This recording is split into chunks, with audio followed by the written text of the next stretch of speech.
my name is Andrew Lewis and I am the Director of Instruction here at the Players Golf Academy in Carrollton, Texas at Indian Creek Golf Club.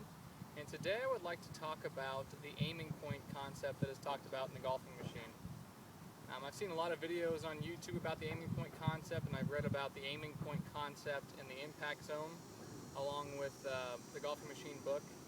And I wanted to give you what I believe is the proper explanation of the aiming point concept. In Bobby Clampett's book, The Impact Zone, it talks about the aiming point being in front of the ball. And when you read the golfing machine book, it's actually not ever going to be in front of the golf ball. It's always going to be behind the golf ball. Now, the faster the player swings, the further back the aiming point is going to be on the base of the plane. So kind of looking at this setup I have right here, these orange lines represent the base of the plane, and these yellow lines represent the stance line.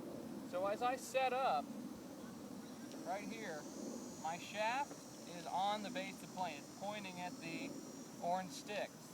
Also, my right forearm is pointing down at the base of the plane, so both my shaft and the right forearm are on plane. Now as I go to the top of my golf swing, the shaft is pointing at those, it's still pointing. The first thing I'm going to do on my downswing is I'm going to thrust my number 3 pressure point, which is right here on your hand, to the base of the plane. Okay? Now wherever that thrust takes place is my aiming point. Okay? Now with a shorter club like this wedge right here, the aiming point is going to be a little bit closer to the ball. Okay? So as I take my backswing and as I go down, I'm aiming about 4 or 5 inches behind the golf ball. Now with a longer club like a driver, it takes more time for the club to release, so I have to move my aiming point back. So the longer the club, the further back the aiming point is going to be on the base of the plane.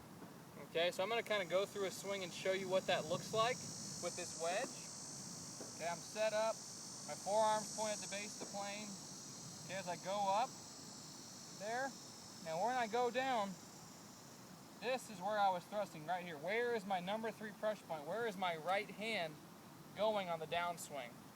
The reason that I disagree with Bobby Clampett's impact zone is because if I'm thrusting up here, I'm going to go here and that way, which is always going to produce an out-of-line condition. So look at me from the face on. As I go up and I go down the proper aiming point, my hands are going to get in line right there. But if I try to thrust my right hand in front of the golf ball, you're going to do this.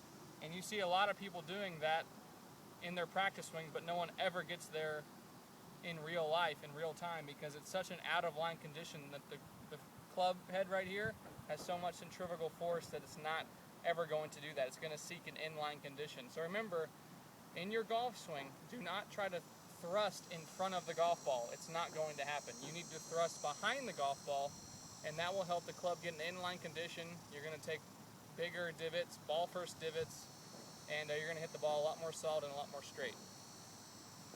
Oh, and lastly, if you have any questions, please check out www.theplayersgolfacademy.com to contact myself or to visit my blog.